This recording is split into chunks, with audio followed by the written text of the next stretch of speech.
Imagine a world where the creator was scored entirely by AI instead of Hans Zimmer. It sounds futuristic, right? But that's just one of the incredible twists in the making of this sci-fi epic. From casting changes that reshaped key roles to an unexpected controversy involving real-life disaster footage, the creator had its fair share of drama before hitting the big screen. Let's explore the alternate paths this film almost took and uncover what could have been. Back in May 2021, when the movie still went by the working title True Love, the production team made a big announcement. John David Washington was on board as the film's lead. You might know him from Tenet or BlacKkKlansman. Things were looking promising, and shortly after, they started talking to a star-studded lineup, including Gemma Chan from Crazy Rich Asians and Eternals, comedian and actor Danny McBride, and Benedict Wong, who rocked it as Wong in Doctor Strange. But Hollywood is unpredictable. Scheduling conflicts started reshuffling the dream team.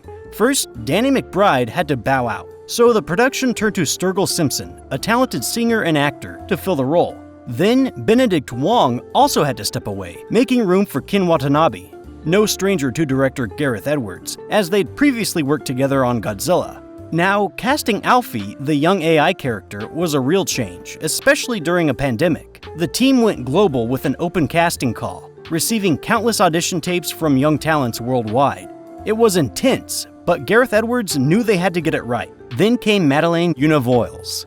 Her audition was so moving and raw that Edwards was blown away. In fact, he was so impressed that he wrote a whole new scene just to see what more she could do. And guess what? She nailed it. When it came to the music for the creator, Gareth Edwards had a bold vision. At first, he played with the idea of using AI-generated music. Edwards was genuinely intrigued by the results and thought the AI sounded pretty impressive. But in the end, he went for Hans Zimmer himself. The news broke on the film's Twitter account in July 2023, and fans were pumped. Once Zimmer and his frequent collaborator, Steve Massaro, came on board, Edwards shared an ambitious goal. He didn't want the soundtrack to sound like classic Zimmer. Instead, he wanted something so different that people wouldn't immediately recognize it as his work. To pull this off, they mixed traditional Western themes with a range of Asian instruments, creating a sound that felt both international and futuristic. Zimmer and Massaro loved the challenge and got to work layering these unique elements to deliver something entirely fresh. The result was a one-of-a-kind score that perfectly matched the movie's vibe. The soundtrack dropped digitally on September 29, 2023, courtesy of Hollywood Records. With the soundtrack locked in, the team then turned their focus to one of the film's most striking visual elements, Nomad. Creating Nomad, the massive military space station in The Creator, was a journey full of twists and redesigns. Initially, Gareth Edwards and his team had a different look in mind, but the COVID-19 lockdowns gave them extra time to keep tweaking and perfecting the concept.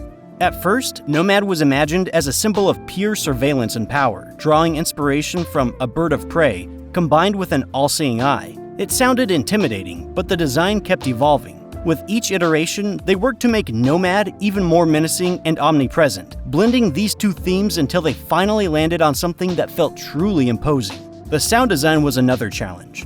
Edwards made a bold move by cutting the film without any music, relying only on sound effects to see if the story could carry its emotional weight on its own. This put a ton of pressure on sound designers Ethan Vanderin and Eric Adal. They had to come up with something special, giving Nomad a sound that felt powerful yet perfectly matched the visuals. And after plenty of experimentation, they nailed it, creating an atmosphere that made Nomad feel like a real, looming presence in every scene. The creator stirred up quite a bit of controversy when its trailer dropped on July 17, 2023. Eagle-eyed viewers noticed something unsettling. A visual effects shot of a futuristic Los Angeles being hit by a nuclear explosion appeared to use real-life footage from the tragic 2020 Beirut explosion as a reference. A Reddit user first called it out, and the YouTube channel Corridor Crew later highlighted it on their popular VFX Artists React series, sparking a wave of online backlash. Wait! They used the explosion from the actual footage of Beirut and composited it into... Yikes! The criticism got loud enough that director Gareth Edwards had to address it.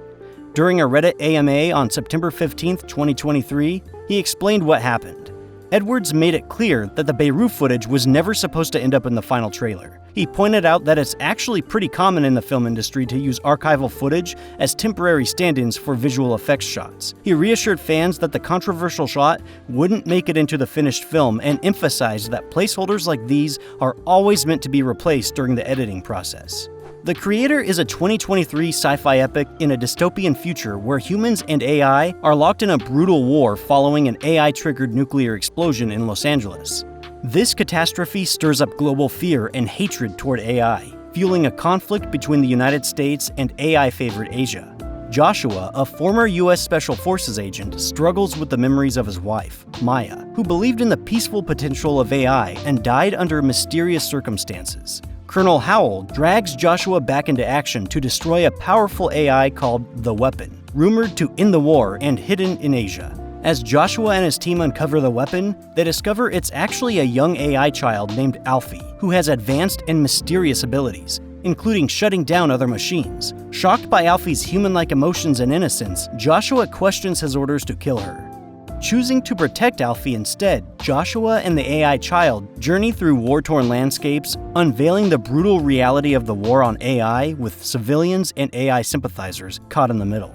As they travel, Alfie views Joshua as a protector and friend, changing his perspective on AI. Their bond challenges Joshua's beliefs and draws connections to his past with Maya. Now seen as a traitor by the US military, Joshua faces Colonel Howell's relentless pursuit, leading to intense action sequences where Alfie uses her abilities to shield them. In a climactic decision, Joshua must choose between completing his mission to destroy Alfie or protecting her to embrace a future where humans and AI can coexist peacefully.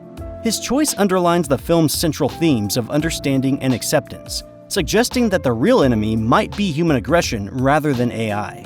When discussing the possibility of a sequel for The Creator, director Gareth Edwards stands firm on leaving the story where it is. Although the film's world is rich with AI lore, political drama, and high stakes, he believes a solid ending beats stretching it into sequels. He thinks of storytelling like telling a good joke. The ending is what sticks. So he wrapped up The Creator to be a complete tale, aiming to leave his audience satisfied with a definitive conclusion. Still, Edwards hasn't shut the door completely on a sequel. He mentions that if there's enough fan interest or a really great new idea comes along, he might consider it. So while there's no sequel planned right now, let's imagine what could happen if he dives back in. One exciting direction for a sequel could be exploring AI rights. The AI and the Creator show real emotions and loyalty, so the next movie could raise big questions about their place in society. Do they deserve the same rights as humans? It's a hot topic that could put our characters in some tough spots, trying to figure out if AI should be free to make their own choices. We could see an AI community fighting for independence, causing new alliances and conflicts.